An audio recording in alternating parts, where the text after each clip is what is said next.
So what is beauty? What constitutes a beautiful person? As you just saw in the introduction, when the words beauty and model were searched, most of the results were women. We will be focusing mainly on women and girls when researching the question, to what extent is beauty a social construct? As girls living in North America, we feel the pressure the media puts on us every day to look good.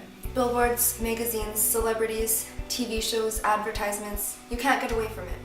You can't help but compare yourself to the images you see and note the differences.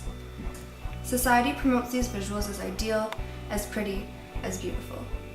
We feel the need to look like women in magazines and television shows in order to be desirable. This is a Barbie.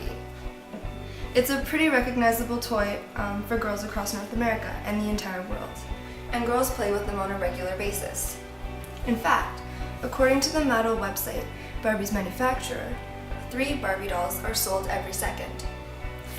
Just looking at the doll, you can see how distorted the proportions are.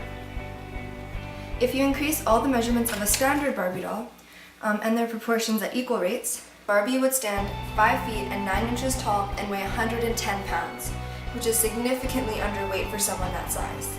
Her waist would be 18 inches around and her bust would measure 38 inches and be an F cup. This figure is almost impossible to attain. And according to a study done by Dittmar, Ive, and Hallowell, the probability of having Barbie's body type is 1 in 100,000. This can lead to unrealistic expectations for body type, especially for the young girls that are playing with the toys. As they age, girls will also start listening to the media and look to celebrities for inspiration on how their body should look.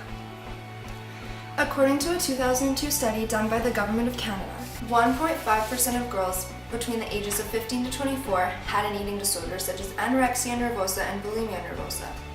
Another study done in 2008 by Boyce, King, and Raj in Healthy Living and Healthy Weight found that 40% of girls in grade 9 perceived themselves as overweight. I find this astonishing.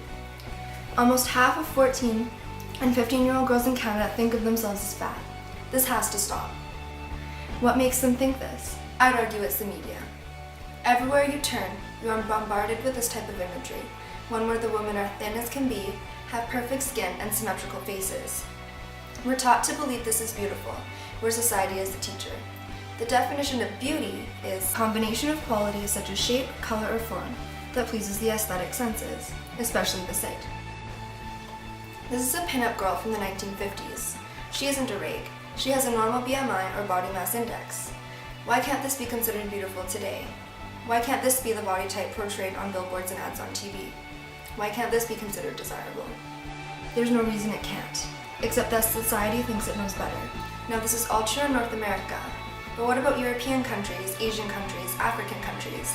They all have different standards, which is what we're going to explore in the next part of the presentation.